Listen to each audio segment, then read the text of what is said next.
Hello everyone, Kodesh academy के इस online platform में आपका हार्दिक स्वागत है। जैसा कि अपन मौलिक अधिकारों के बारे में डिस्कस कर रहे थे, आज का अपना टॉपिक रहने वाला है आर्टिकल 22, जिसके अंतर्गत अपन देखेंगे कौन सा, कुछ दशाओं में निरोध एवं गिरफ्तारी से संरक्षण। आर्टिकल 22 के बारे में अपन डिस्कस करने वाले। इस पे देखा होगा आपने, जैसे कि अपन पढ़ रहे थे भी, जो है स्वतंत्रता के अधिकारों के बारे में डिस्कस कर रहे हैं। आर्टिकल 19 के बारे में देखा अपनों ने, फिर आर्टिकल 20 पढ़ा अपनों ने, फिर आर्टिकल 21 में प्राण और दैहिक स्वतंत्रता के बारे में अपनों ने देखा। आर्टिकल 21 में जो किसके बारे में, शिक्षा के अधिकार के बारे में बात कर रखी है, यहाँ से भी कॉन्स्टिट्यूशन अमेंडमेंट के द्वारा इसको जोड़ा 2002 में। फिर अपनों ने राइट टू एजुकेशन एक्ट के बारे में देखा कि कब लाया गया था, 2009 में लाया गया था। 1 अप्रैल 2010 को जो है ये एक्ट लागू हुआ। तो इस टाइप से अपनों ने जो है आर्टिकल 19 में कौन कौन से स्वतंत्रताएं प्राप्त ये अपनों ने भी देख चुके हैं। इस प्रकार से अपनों ने आर्टिकल 19, 20, 21 और 21A के अंतर्गत अपनों ने पूरी चर्चा कर ली है कि इसके अंतर्गत कौन कौन से प्रावधान शामिल होते हैं। एक एक आर्टिकल को अपनों ने जो है एग्जाम्पल वाइज भी समझने का प्रयास किया है कि जो है कौन सा आर्टिकल में क्या क्या एग्जाम्पल जो है फिट बैठते हैं, कौन सा आर्टिकल में कौन कौन से अपवाद देखने को मिलते हैं, कौन कौन से प्रतिबंध आरोपित किए गए हैं। उन सभी के ऊपर अपनों ने जो है एक एक करके डिस्कस करने का प्रयास किया। आर्टिकल 21 को अपनों ने वृहद रूप से समझा था कि आर्टिकल 21 में जो है किस किस प्रकार की स्वतंत्रता दी गई, जैसे निष्ठा का अधिकार देखा अपनों ने, एकांत में रहने का अधिकार, विदेश जाने का अधिकार। जैसे आपको बताया था मैंने कि आर्टिकल 19 जो है हमें देश के अंदर घूमने का अधिकार देता है, वहीं आर्टिकल 21 हमें जो है विदेश में घूमने का अधिकार देता है। तो इस प्रकार से अपनों ने जो है आर्टिकल 19, 20, 21 के बारे में चर्चा करी। तो आज अपना लेक्चर रहने वाला आर्टिकल 22 के बारे में। तो आर्टिकल 22 बेसिकली कहता क्या है, कुछ दशाओं में क्या है, निरोध एवं क्या है, गिरफ्तारी से संरक्षण। किससे संरक्षण प्रदान करने की बात कहता है, गिरफ्तारी से संरक्षण प्रदान करने की बात कहता है। गिरफ्तारी से संरक्षण इन द सेंस क्या है कि मतलब आपने जैसे कोई कानून तोड़ा है, जैसे आपने क्या करा, कोई भी ऐसा जुर्म किया है, जैसे आपने चोरी की है, तो चोरी करने के बाद अगर पुलिस ने आपको जो है पकड़ लिया, तो पकड़ने के बाद जो है पुलिस आपको कहाँ ले जाएगी, ले जाएगी। तो जेल में जाने के बाद आपको जो है आर्टिकल 22 कुछ राइट्स प्रदान करता है। देखो कितना सुंदर चीज है हमारा संविधान, कि हमें जो है गिरफ्तार होने के बाद भी अपने को क्या मिल रहे हैं, राइट्स मिल रहे हैं। विश्व के किसी देश में ऐसे प्रोविजन देखने को नहीं मिलते हैं, केवल जो है भारतीय कॉन्स्टिट्यूशन में ऐसे प्रकार के प्रावधान देखने को मिलते हैं। और प्रावधान में भी कहाँ, मौलिक अधिकारों में इनको जो है जगह दी गई है। कहाँ दी गई है, मौलिक अधिकारों में जो है जगह दी गई है। तो आर्टिकल 22 क्या देता है, कुछ दशाओं में जो है निरोध एवं गिरफ्तारी से क्या देता है, संरक्षण देता है। कुछ दशाओं में जो है निरोध और जो है गिरफ्तारी से क्या देता है, संरक्षण प्रदान करता है। अब कुछ दशाएं कितने प्रकार की हो सकती, किसी भी व्यक्ति को जो है 2 प्रकार से गिरफ्तार किया जा सकता है। कौन से प्रकार हो सकते हैं, एक होता है अपना किसका, सामान्य साधारण कानूनी कार्यवाही के द्वारा। मतलब क्या, जैसे किसी व्यक्ति ने चोरी करी, जैसे किसी व्यक्ति ने किसी का मर्डर किया, तो साधारण कानूनी कार्यवाही के द्वारा उसे क्या करेंगे, गिरफ्तार करेंगे। और एक होता है अपना किसा, निवारक निरोध कानून। निवारक निरोध के अंतर्गत, सामान्य के अंतर्गत बेसिकली आप जैसे निवारक निरोध को डेप्थ पढ़ेंगे, पर यहाँ थोड़ा बहुत आप समझ लो। सामान्य कानून मतलब किसी व्यक्ति ने जैसे किसी का मर्डर किया, जैसे घनश्याम नाम का एक व्यक्ति है, तो घनश्याम ने क्या किया, किसी का मर्डर किया, और घनश्याम जो है कहाँ चले गया, जेल चले गया। तो जो उसको किस कानून के अंतर्गत शामिल किया गया, साधारण कानून के अंतर्गत शामिल किए गए। अब घनश्याम का भाई रामू है, जैसे घनश्याम क्या एक क्रिमिनल आदमी था, उसने किसी का मर्डर किया, जेल चले गया।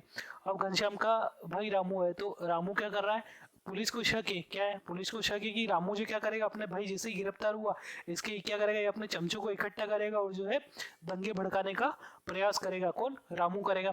तो पुलिस क्या कर रही है, पुलिस जो है रामू को जो है इस आधार पे पहले से गिरफ्तार कर लिया कि जैसे रामू का भाई शामू जो है घनश्याम गिरफ्तार हुआ, तो रामू क्या दंगे भड़काएगा, इस आधार पे जो है पहले से गिरफ्तार कर लिया, ताकि जो है रामू दंगे नहीं भड़का सके और जो है लॉ एंड ऑर्डर जो है प्रभावित नहीं हो। तो जो है जुर्म करने से पहले अगर किसी व्यक्ति को गिरफ्तार कर लिया जाता है, किससे, जुर्म करने से पहले केवल जुर्म करने की आशंका के आधार पर, कैसे, शक था पुलिस को कि जो है रामू दंगे भड़का सकता है, तो जो है केवल शक के आधार पर किसी व्यक्ति को क्या पहले से नजरबंद कर दिया जाए। अब नजरबंदी ऐसे भी हो सकती है, या तो घर में कर दिया जाए, या उसको धर के कहा, उसको भी जो है पुलिस स्टेशन ला लिया जाए। तो इस टाइप से जो है इसको निवारक के अंतर्गत, निवारक निरोध के अंतर्गत शामिल किया जाता है। जो अपना आर्टिकल 22 है और बेसिकली जो है स्वतंत्रता किसके विरुद्ध देता है, बेसिकली आर्टिकल 22 जो है स्वतंत्रता केवल जो है अपना किससे, साधारण कानूनी कार्यवाही के अंतर्गत अगर किसी व्यक्ति को शामिल किया, अगर किसी व्यक्ति को जो है साधारण कानूनी कार्यवाही के अंतर्गत गिरफ्तार किया गया है तो उस व्यक्ति के विरुद्ध क्या देता है, आर्टिकल 22 जो है अपना संरक्षण प्रदान करता है। कौन सा आर्टिकल, आर्टिकल 22 जो किसके विरुद्ध संरक्षण प्रदान करता है, केवल साधारण जो है रूप से किसी व्यक्ति को जो है गिरफ्तार किया गया। आर्टिकल जो है निवारक निरोध के लिए इस प्रकार की व्यवस्था इसमें देखने को नहीं मिलती है। जितने डिस्क्रिप्टिव इसके बारे में देखने को मिलती इतनी निवारक निरोध के बारे में देखने को नहीं मिलती है। तो आर्टिकल 22 केवल साधारण कानूनी कार्यवाही के विरुद्ध जो क्या करता है, साधारण कानूनी कार्यवाही के विरुद्ध जो है अपने कुछ अधिकार प्रदान करने की बात करता है। तो अब बात करते हैं कि आर्टिकल 22 में कौन कौन से प्रोविजंस देखने को मिलते हैं। तो आर्टिकल 22 हमें 3 प्रकार की स्वतंत्रता प्रदान करता है। कितने प्रकार की, जुर्म करने के बाद अगर कोई व्यक्ति गिरफ्तार किया जाता है तो उसको साधारण मामले के अंतर्गत शामिल किया जाता है, अपन समझ चुके हैं।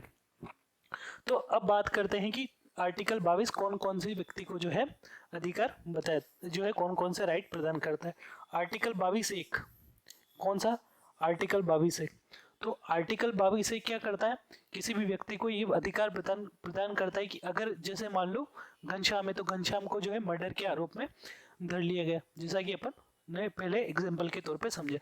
तो अगर पुलिस जो है घनश्याम को गिरफ्तार करने जा रही है तो घनश्याम के पास ये राइट है जानने का क्या, कि जैसे ही पुलिस उसको पकड़ना है तो घनश्याम को पुलिस को जो है घनश्याम को ये बताना पड़ेगा कि घनश्याम भाई तूने जो है इसका मर्डर किया है एक्स पर्सन का, इसलिए जो है तेरे को गिरफ्तार किया जा रहा है। किसको, तूने इस आदमी का फलाने आदमी का मर्डर किया है इसलिए तेरे को गिरफ्तार किया जा रहा है। तो क्या बताना पड़ेगा, पुलिस को घनश्याम को बताना पड़ेगा कारण, कि किस आधार पे जो है हम तेरे को गिरफ्तार करने आए, घनश्याम तूने मर्डर किया इसलिए तेरे को गिरफ्तार कर रहे हैं।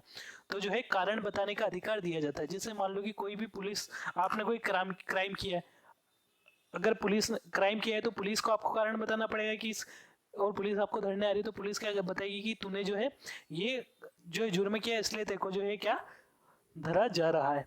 अब मान लो कि जैसे मान लो कोई अच्छा सज्जन आदमी है, अगर उसको पुलिस ऐसी गिरफ्तार करने आ जाए तो क्या उस व्यक्ति को जो ये जानने का तो अधिकार होगा ना उसने जुर्म किया, उस आदमी ने कोई जुर्म ही नहीं किया तो किस आधार पे आप उसको गिरफ्तार कर रहे हो। अपन उनके साथ आर्ग्यूमेंट कर सकते हैं। तो पुलिस क्या करेगी, उसको कानून जो है कारण बताना पड़ेगा। तो ये कारण बताने का जो है प्रोविजन कौन सा आर्टिकल में दिया गया, तो आप क्या बोलोगे सर आर्टिकल 22(1) जो है उसमें जो है 22(1) में जो है इस प्रकार की स्वतंत्रता प्रदान की गई। किसके अंतर्गत, जो कुछ मामलों में निवारक निरोध के अंतर्गत जो है संरक्षण के प्रावधान किया गया आर्टिकल 22 में। और आर्टिकल 22 की जो है एक सब क्लोज है, आर्टिकल 22 एक सब क्लोज है सर। उस सब क्लोज ए के अंतर्गत जो है क्या प्रावधान किया गया है, उस सब क्लोज ए के अंतर्गत आप बोलोगे कि सर उसके अंतर्गत जो है प्रावधान किया गया है कि अगर किसी व्यक्ति को गिरफ्तार किया जाता है तो उस व्यक्ति को क्या करना पड़ेगा, कारण बताना पड़ेगा। उस व्यक्ति को जो है आप क्या बताओगे, कारण बताना पड़ेगा कि जो है आपको इस जुर्म के दौरान जो है गिरफ्तार किया जा रहा है। अब व्यक्ति को कर लिया गया गिरफ्तार, अब क्या है व्यक्ति को ले जाया गया कहाँ पे, जो है आर्टिकल 22(2) जो है। अब जैसे मान लो कि अपनों ने क्या देखा कि जो एग्जाम्पल में देखा कि आपके घनश्याम को जो है मर्डर के जुर्म में जो है गिरफ्तार कर लिया गया। तो अब घनश्याम को गिरफ्तार कर लिया तो घनश्याम के बाद आर्टिकल 22(2) जो है ये प्रावधान करता है, क्या प्रावधान करता है कि जो है व्यक्ति को जो है वकील करने का जो है अधिकार होगा। कौन सा, आर्टिकल 22(2) ये प्रावधान करता है किसी भी व्यक्ति को वकील करने का अधिकार। कौन सा आर्टिकल देता है, तो आप क्या बोलोगे सर आर्टिकल 2 जो है किसी भी व्यक्ति को वकील करने का अधिकार देता है। कौन सा आर्टिकल देता है, आर्टिकल 22(2) देता है।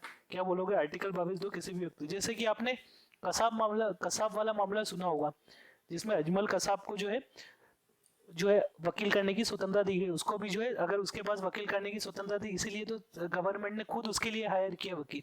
देखोगे आप जैसे हर ऐसे कोई भी कोर्ट देखोगे या तो डिस्ट्रिक्ट कोर्ट देख लो या तहसील लेवल पे या उच्च न्यायालय देख लो या उच्चतम न्यायालय देख लो, वहाँ एक सरकारी वकील अवश्य होता है। अगर कोई व्यक्ति जो है ऐसा केपेबल नहीं है, क्या केपेबल नहीं है वकील करने के लिए, तो क्या है उसको जो है सरकार के द्वारा जो है वकील प्रोवाइड किया जाता है। तो जो ये अपने को किस में मिलती है स्वतंत्रता, तो आप क्या बोलोगे सर 22(2) में जो है हमें वकील करने की स्वतंत्रता मिलती है। अगर कोई व्यक्ति गिरफ्तार हो गया तो उसको जो है वकील करने की स्वतंत्रता कौन सा आर्टिकल देता है, तो आप क्या बोलोगे सर आर्टिकल 22(2) देता है। अब आर्टिकल 22(1) क्या कारण बताना पड़ेगा कि किस लिए गिरफ्तार किया गया, और आर्टिकल 22(2) आपको स्वतंत्रता देता है कि जो है आपको जो है वकील करने का अधिकार है। अब बात करते हैं आर्टिकल 22। अब घनश्याम को जो है पुलिस ने गिरफ्तार कर लिया, उसने वकील भी कर लिया। अब पुलिस धर कर ले जा रही है कहाँ पे, पुलिस स्टेशन पे। मान लो जो है दिल्ली में कोई क्राइम किया है, किसने मर्डर किया है, घनश्याम ने, और घनश्याम हाल फिलहाल में रहा है बम्बई में। तो दिल्ली से पुलिस आएगी और बम्बई में क्या करेगी, घनश्याम को कर लेगी गिरफ्तार। तो अब क्या घनश्याम को जो है 24 घंटे के अंतर्गत क्या करना पड़ेगा, वहां मजिस्ट्रेट के सामने प्रस्तुत करना। अब मजिस्ट्रेट कहाँ का, दिल्ली में क्राइम किया है तो दिल्ली के मजिस्ट्रेट के सामने प्रस्तुत करना पड़ेगा। अब जैसा कि आप बात कर रहे हो कि जैसे सर ऐसे तो यार 24 घंटे से अगर टाइम हो गया, तो ऐसे तो दिल्ली से मुंबई जाने में अगर मान लो ट्रेन से जा रहे हैं, तो ट्रेन से तो सर या जैसे बस से जा रहे हैं तो सर बहुत टाइम लग जाएगा। ऐसे तो 12-14 घंटे तो आपको ट्रेन या बस से जाने में लग जाएंगे। तो सर ऐसे में तो 24 घंटे के अंतर्गत कैसे आप प्रस्तुत कर पाओगे। तो बिल्कुल, तो आप क्या बोलोगे सर, इसके अंतर्गत प्रावधान किया गया आर्टिकल 22(3) के अंतर्गत कि जो 24 घंटे के अंतर्गत के नजदीकी दंडाधिकारी के समक्ष तो प्रस्तुत करना पड़ेगा, पर इसमें जो है यात्रा में जो व्यय समय है, यात्रा में जो व्यय समय है उसको शामिल नहीं किया जाएगा, शामिल नहीं किया जाएगा। जैसा कि आप मूवीज में देखते होंगे, पुरानी मूवीज में क्या बोलते हैं कि शनिवार के दिन अगर किसी व्यक्ति को गिरफ्तार कर लिया तो नजदीकी रविवार के दिन छुट्टी होती, तो व्यक्ति को क्या करेंगे, एक दिन जेल में रख देंगे। ऐसे बहुत सारी जो पुरानी मूवीज उनमें दिखाया जाता है ना कि शनिवार को उस अपराधी को गिरफ्तार करके रविवार को जेल में रखा जाता है, खूब मारा पट्टी करते हैं, उसके साथ ये करते हैं वो करते हैं, ये देखा होगा आपने। तो जो है 24 आवर्स के लिए क्या करें, 24 आवर्स के भीतर किसी भी नजदीकी दंडाधिकारी बेसिकली क्या, जो दंड देने की क्षमता रखता हो।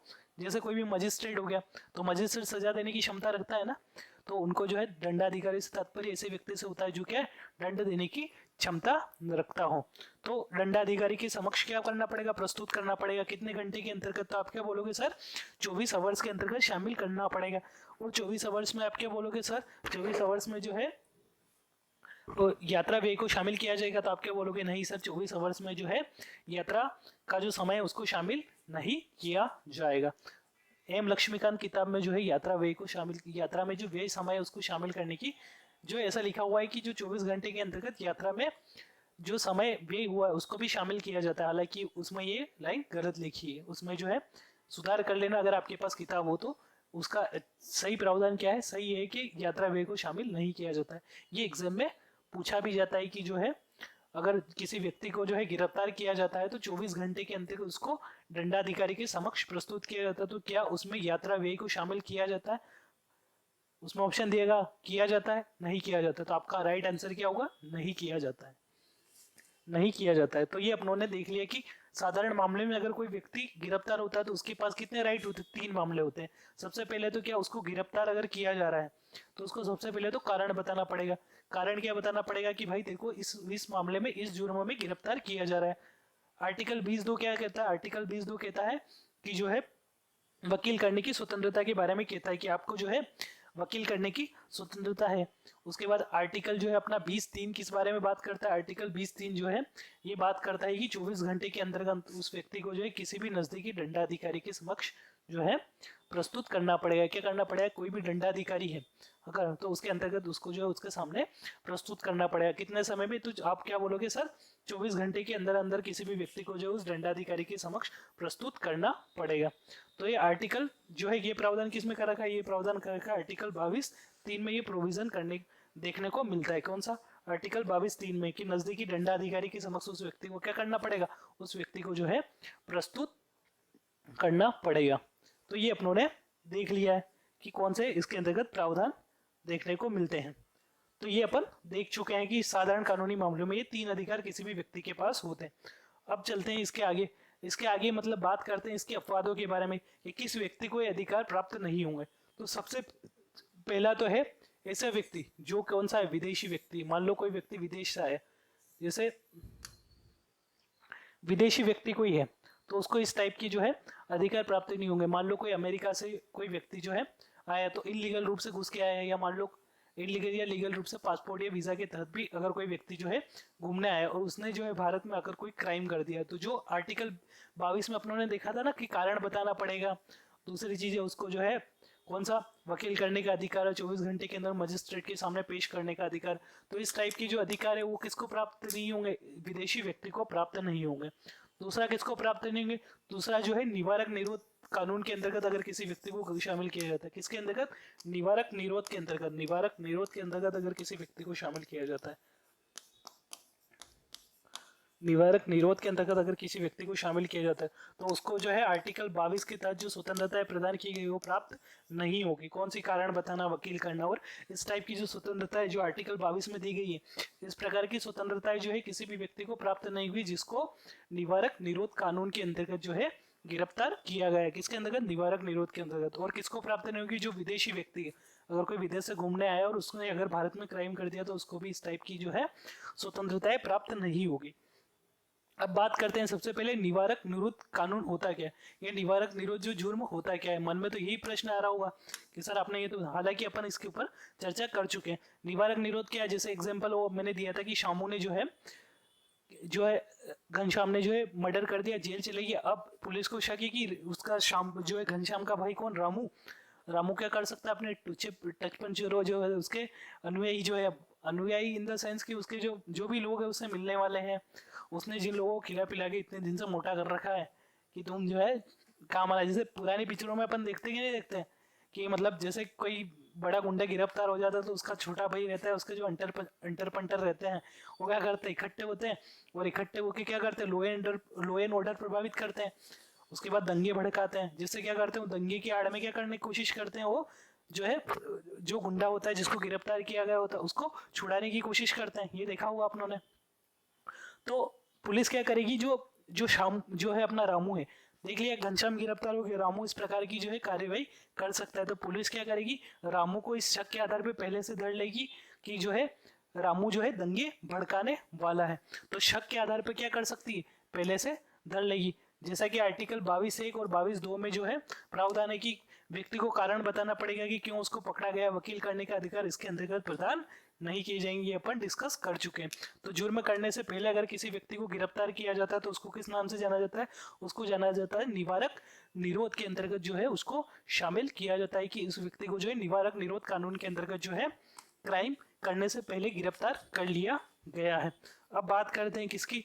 निवारक निरोध के संरक्षण इसके अंतर्गत दिया गया है कि निवारक निरोध से अगर कोई व्यक्ति जो है गिरफ्तार किया जाए तो उसको संरक्षण कौन सा आर्टिकल से दिया है? तो आप क्या बोलोगे? आर्टिकल 22(4) से दिया गया है।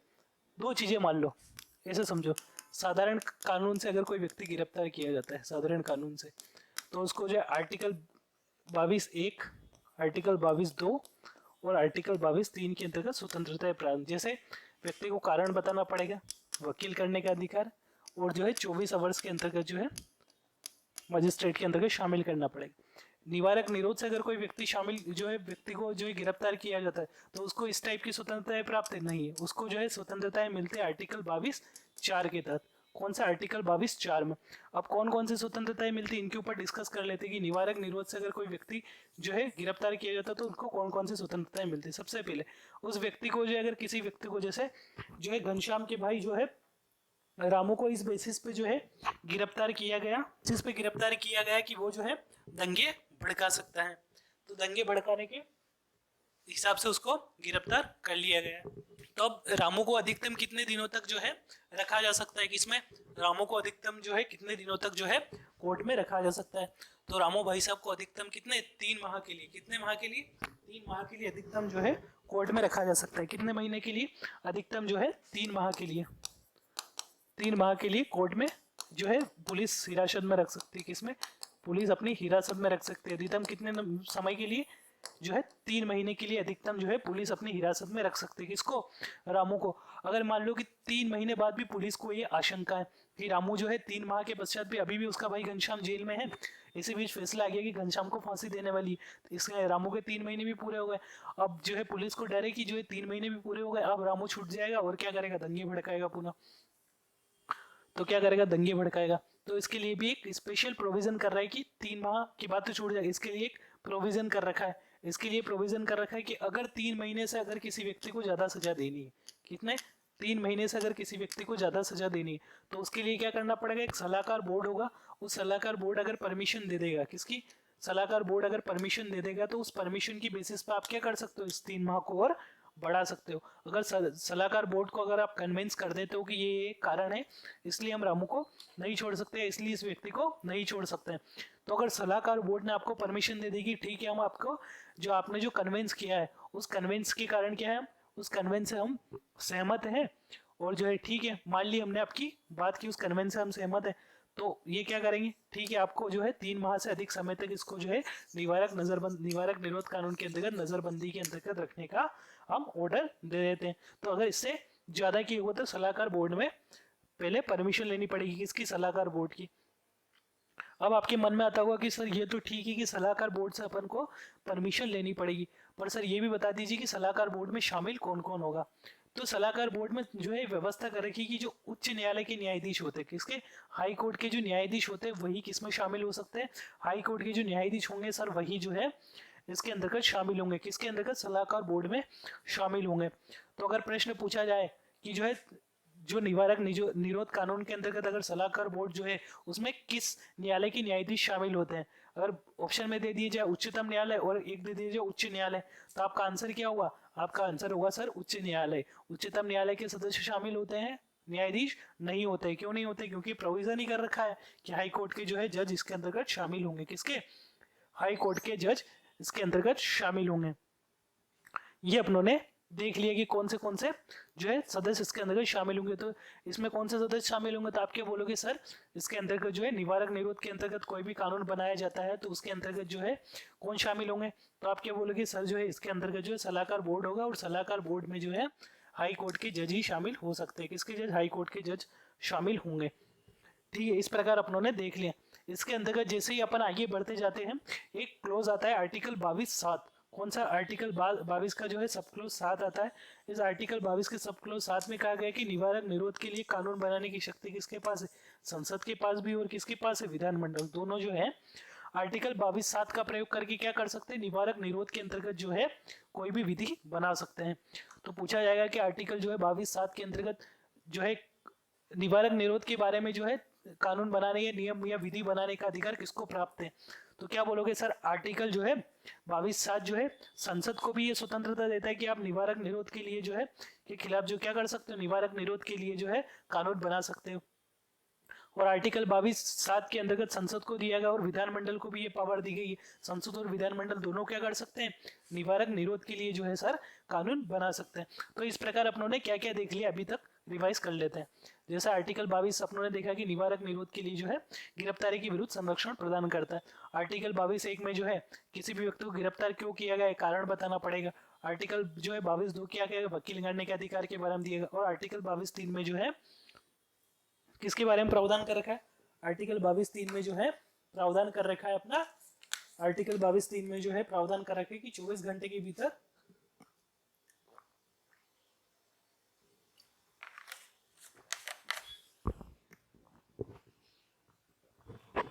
24 घंटे के भीतर जो है जो न्यायाधीश दंडाधिकारी जो समीपस्थ दंडाधिकारी उसके समक्ष क्या करना पड़ेगा, प्रस्तुत करना पड़ेगा। उसके बाद अपनों ने देखा कि आर्टिकल 22(4) क्या देता है, निवारक निरोध के संबंध में संरक्षण का प्रावधान करता है। क्या प्रावधान करता है कि आप बोलोगे कि सर जो है आर्टिकल 22(4) जो बोलता है कि किसी भी व्यक्ति को निवारक निरोध कानून के अंतर्गत जो है अधिकतम जो है 3 माह तक गिरफ्तार किया जा सकता है। अगर मान लो 3 माह बाद भी ऐसी आशंका हो कि ये व्यक्ति फिर से क्राइम कर सकता है, तो क्या करोगे, सर इसके लिए एक सलाहकार कमेटी जिसमें हाई कोर्ट के मेंबर्स शामिल होते हैं वो परमिशन दे देंगे, तो अपन इसको जो है आगे बढ़ा सकते हैं। उसके बाद आर्टिकल 22(7) में क्या दिया गया है, तो इसमें अंतर्गत जो आर्टिकल 22(7) है आप बोलोगे सर उसके अंतर्गत प्रावधान किया गया है कि संसद और जो विधानमंडल है वो जो है निवारक निरोध के लिए क्या बना सकती है, ये निवारक निरोध के लिए सर कानून बना सकती है। तो अब इस टाइप से जो है अपन सारे आर्टिकलों के ऊपर डिस्कस कर चुके हैं। अब आर्टिकल 22(7) का प्रयोग करते हुए संसद ने क्या करा, निवारक निरोध के लिए बहुत सारे ऐसे कानून बनाए। तो एक एक करके उन कानूनों के ऊपर अपन डिस्कस कर लेते हैं। वो कानून पढ़ने के बाद अपना आर्टिकल 22 लगभग कंप्लीट हो जाएगा। तो आर्टिकल 22 के अंतर्गत संसद ने 22(7) का प्रयोग करके क्या बनाए, बहुत सारे ऐसे नियम कानून बनाए। तो उनके ऊपर चर्चा कर लेते हैं। सबसे पहला कानून बनाया संसद ने निवारक निरोध कानून। कौन सा, निवारक निरोध कानून। और ये कानून आया अपना 1950 में। कब आया निवारक निरोध कानून, 1950 में आया। निवारक निरोध अधिनियम पारित करा 1950 जो है 50 में, और ये अधिनियम जो चला अपना 1969 में। इसमें बेसिकली क्या प्रावधान था, इसमें प्रावधान था कि किसी भी देश की राष्ट्र की एकता अखंडता अगर प्रभावित हो रही है तो उसके मद्देनजर किसी भी व्यक्ति को क्या किया जा सकता है, गिरफ्तार किया जा सकता है। और ये गिरफ्तारी कितने समय तक होगी, तो ये गिरफ्तारी हो सकती है, आप बोलोगे सर 1 साल तक जो है किसी भी व्यक्ति को जो है गिरफ्तार किया जाएगा। कितने, अधिकतम समय कितना है, तो आप बोलोगे सर अधिकतम समय जो है 1 साल हो जाएगा और 1 साल तक जो है किसी भी व्यक्ति को अपन गिरफ्तार कर सकते हैं। कितने, अधिकतम समय जो आप बोल दोगे सर 1 साल तक जो है किसी भी व्यक्ति को गिरफ्तार कर सकते हैं। कब अधिनियम आया, तो बोलोगे निवारक निरोध अधिनियम कब आया, तो आपका आंसर क्या होना चाहिए सर 1950 में आया था। कब तक ये अधिनियम चला, तो आपका आंसर होना चाहिए तो 1969 तक जो है ये अधिनियम चला। कब चला, 1969 तक ये अधिनियम चला था। कब, 1969 तक ये अधिनियम चला था। तो निवारक निरोध कानून कब आया, 1950 में आया था। और इसमें जो है कितने, 1 साल का प्रावधान था। सजा का प्रावधान कितना था, 1 साल तक सजा का प्रावधान था। उसके बाद आप देखोगे कि कब तक ये कानून चला, तो आपका आंसर क्या होना चाहिए, आपका आंसर होना चाहिए सर ये 1969 तक जो है ये कानून अपना चला था। इसके बाद आता है कौन सा, 1969 में जो है इस कानून को समाप्त कर दिया गया। अब बात आता है मीसा, ये भी पूछा जाता है बहुत सी बार, मीसा कानून कब बना था अपना, तो मीसा बना था 1971 में। 1971 में बेसिकली किसकी सरकार थी, तो आप क्या बोलोगे सर इंदिरा गांधी की सरकार उस टाइम पे हुआ करती थी। मीसा का पूरा जो है क्या नाम है, आंतरिक सुरक्षा अधिनियम, आंतरिक सुरक्षा अधिनियम के नाम से इसको जो है पारित किया गया था। कब पारित किया गया, तो आप क्या बोलोगे सर इसको पारित किया गया था 1971 में।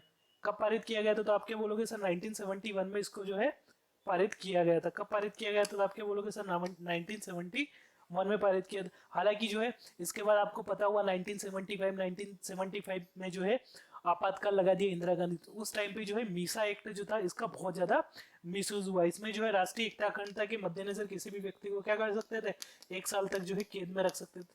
तो इंदिरा गांधी ने इस टाइम पे जो जितने भी विपक्ष के बड़े बड़े नेता थे अधिकतर लोगों को इसके अंतर्गत गिरफ्तार कर लिया था। अगर इंदिरा गांधी को जो है शक हो गया था अगर किसी व्यक्ति पर कि ये व्यक्ति जो है अपने लिए खतरनाक साबित हो सकता है, अपनी जो है जो अपनी पार्टी इसके लिए खतरनाक साबित हो सकता है, अपनी राजनीति के लिए खतरनाक साबित हो सकता है, तो इंदिरा गांधी क्या करती थी, उसको धर के जो है जेल में डाल देती थी। कौन से कानून के अंतर्गत, आंतरिक सुरक्षा अधिनियम लगा देती थी। कब का है, 1971 का। उसको जो क्या करते थे इंदिरा गांधी मैम जो है उसको जो है जेल में डाल देते थे। कहाँ डाल देते थे, जेल में डाल देते थे। तो अब ये कानून कहीं ना कहीं विपक्ष की पहले आंखों में अट रहा था कि यार सबसे पहले सत्ता में आती है इसको निपटाएंगे सबसे पहले, तो उन्होंने निपटा भी दिया। जैसे सरकार बनी 1978 में, जैसे मोरारजी देसाई बने पहली बार जो है गैर कांग्रेसी सरकार बनी, इस मीसा कानून को उन्होंने क्या करा, हटा दिया। कब आया था, 1971 में आया था। हटाया कब, 1978 में निपटा डाला इसको भी।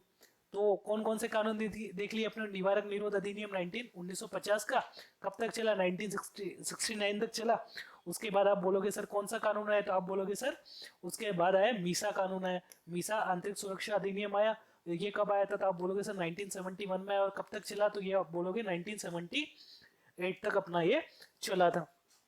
इसके बाद आप देखोगे कि उसके बाद जो है एनएसए एक्ट पारित किया गया, 1978 में बंद हो गया। तो 1980s में जो एनएसए नेशनल सिक्योरिटी एक्ट इसके अंतर्गत लगाया गया। नेशनल सिक्योरिटी एक्ट कब लाया था, तो आप क्या बोलोगे 1980 में लाया था। ये पूछा जा सकता है नेशनल सिक्योरिटी एक्ट कब लाया गया, तो आप क्या बोलोगे, आपका आंसर होना चाहिए 1980। जैसे मध्य प्रदेश में तो इसके बहुत मामले आते हैं यार, इसके राष्ट्रीय सुरक्षा अधिनियम के किस टाइप से। जैसे आपको पता होगा कि उज्जैन में शाही सवारी निकल रही थी किसकी, महाकाल, अपने महाकाल की। तो महाकाल की शाही सवारी पे क्या करा, वहाँ के कुछ मुसलमानों के, जो मुसलमान में जो उपद्रवी थे उन लोगों ने क्या करा, पत्थरबाजी कर दी। तो जो अपने मामा जी ने क्या करा, शिवराज सिंह चौहान ने जो है उन उपद्रवियों के ऊपर जो है राष्ट्रीय कौन सा सुरक्षा अधिनियम लगा के उनके घरों के ऊपर जेसीबी चलवा दी थी। इसी प्रकार अगर बात करोगे तो अभी थोड़े समय पहले जो है एक जो है रीवा का ही कांड हुआ था। रीवा का आई थिंक कौन से जिले का था, रीवा, हाँ मतलब पूर्व वाले रीजन का ही था, रीवा या सिंगरौली, आई थिंक मैं याद नहीं कर पा रहा हूँ कहाँ का था, इन दोनों में से कहीं का था। तो वहाँ पे क्या हुआ कि एक कांग्रेस के जो बीजेपी के एक नेता हुआ करते थे, उनका लड़का था, उसने क्या करा, एक आदिवासी के ऊपर जो है पेशाब कर दिया था। तो उसके पेशाब कर दिया था, तो पेशाब तो पहले किया था, उसके बाद उसका किसी ने वीडियो बना के जो है सोशल मीडिया पे वायरल कर दी। तो ये मामा जी तक पहुंचा, देश में काफी थू थू हुई इसकी, और लड़का बीजेपी के किसी नेता का था। तो जो है बीजेपी के जो अपने मामा जी, उन्होंने क्या करा, उसके ऊपर भी जो है एनएसए एक्ट लगा के उसके घर के ऊपर भी क्या करा, जैसे भी चलवा दी थी। तो ये एनएसए एक्ट तो याद रख लेना कब का है, 1980 का है। कब का है, राष्ट्रीय सुरक्षा अधिनियम 1980 का है। उसके बाद अपने को पढ़ना है आतंकवादी विध्वंसक क्रियाकलाप अधिनियम, आतंकवादी विध्वंसक क्रियाकलाप निवारण अधिनियम आया। ये कब आया अपना 1985 में और 1985 तक रहा। कौन सा आतंकवादी और विध्वंसक क्रियाकलाप निवारण अधिनियम आया अपना। कब का है तो आप क्या बोलोगे सर 1985 का, और 1995 में समाप्त कर दिया गया। इसके बाद आया अपना कौन सा आतंकवादी निवारक अधिनियम पोटा। कौन सा पोटा, प्रिवेंशन ऑफ टेररिज्म एक्टिविटीज। आतंकवादी निवारक जो है अधिनियम आया, ये आया अपना 2002 में। किसकी सरकार थी, अटल बिहारी वाजपेयी की सरकार थी। उन टाइम पे कौन सा आया तो प्रिवेंशन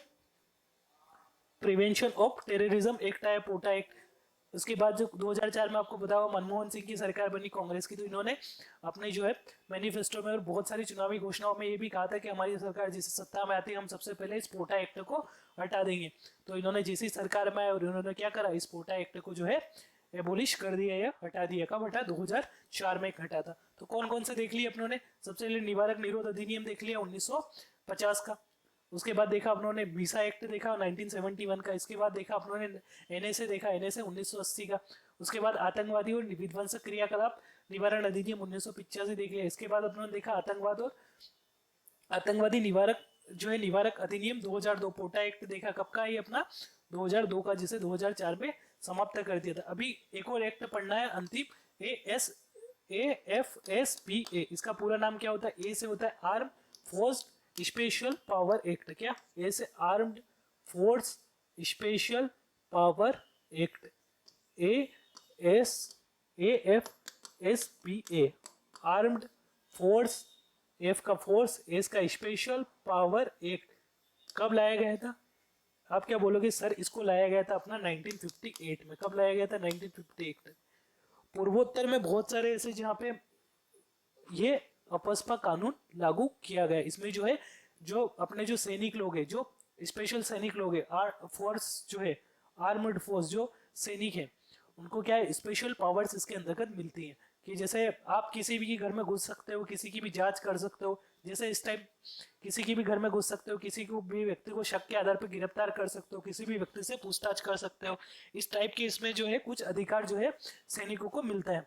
जैसे पूर्वोत्तर में या बहुत सारे ऐसे नक्सलाइट एरिया जो हो जाए, जैसे छत्तीसगढ़ के कुछ नक्सली एरियो में, पूर्वोत्तर में जैसे नागालैंड के कुछ क्षेत्रों में, म्यांमार के मणिपुर के कुछ क्षेत्रों में इस टाइप का जो है अपस्पा कानून लागू है। असम के कुछ क्षेत्रों में लागू हुआ करता था। तो ये कब लाया गया था 1958 में लागू हुआ था। बहुत विवादित है ये भी। बाकी जो है देश की एकता अखंडता को मद्देनजर रखते हुए मुझे पर्सनली ऐसा लगता है कि अच्छा एक्ट है। हालांकि इसमें जो है कुछ मानवता का सैनिकों को भी लिहाज करना चाहिए।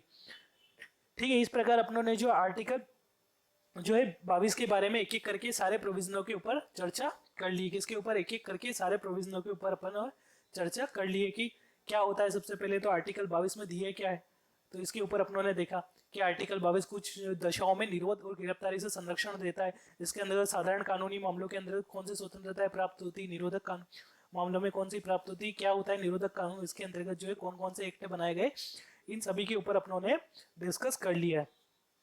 तो आशा करता हूं कि आपको जो है लगभग सारे प्रोविजन इसके समझ में आ गए होंगे आर्टिकल 22 के। तो इस प्रकार अपनों ने जो है स्वतंत्रता के अधिकार के बारे में चर्चा कर चुके हैं आर्टिकल 19 में, आर्टिकल 20, आर्टिकल 21 और आर्टिकल 22। तो जो है अपना पूरा ये स्वतंत्रता के अधिकार वाला सेगमेंट कंप्लीट हो जाता है। अपनों ने कितने सेगमेंट कंप्लीट कर लिए उस वाली टेबल से याद करो। उस वाली टेबल से अपनों ने समानता के अधिकार वाला सेगमेंट कंप्लीट कर लिया। एक अपनों ने कर लिया शोषण के विरुद्ध जो है अपना कौन सा समान स्वतंत्रता के अधिकार वाला सेगमेंट कंप्लीट कर लिया। इसके बाद वाला लेक्चर रहने वाला अपना किसका, इसके बाद वाला लेने वाला है अपना शोषण के विरुद्ध अधिकार का। इसमें अंतर्गत अपन दो आर्टिकल पढ़ेंगे, आर्टिकल 23 और आर्टिकल 24 के ऊपर डिस्कस करेंगे। तो ठीक है, आशा करता हूं कि आपको पूरा लेक्चर समझ में आ रहा होगा। ये जो अपनी मौलिक अधिकारों की सीरीज चल रही है ये आपको जो है बखूबी समझ में आ रही है और आपका जो है प्यार भी इस सीरीज को मिल रहा है। और आशा करता हूं कि और अच्छा प्यार इस सीरीज को मिल सके। आपके अगर कोई भी डाउट हो तो आप क्या करो, कमेंट बॉक्स में डाल दिया करना, ताकि अपन उसको क्या है अगले लेक्चर में कंटिन्यू कर देंगे। लेक्चर में अंत तक बने रहने के लिए धन्यवाद। ठीक है, मिलते हैं इसके अगले लेक्चर में जिसमें अपन शोषण के विरुद्ध अधिकार देखने वाले हैं।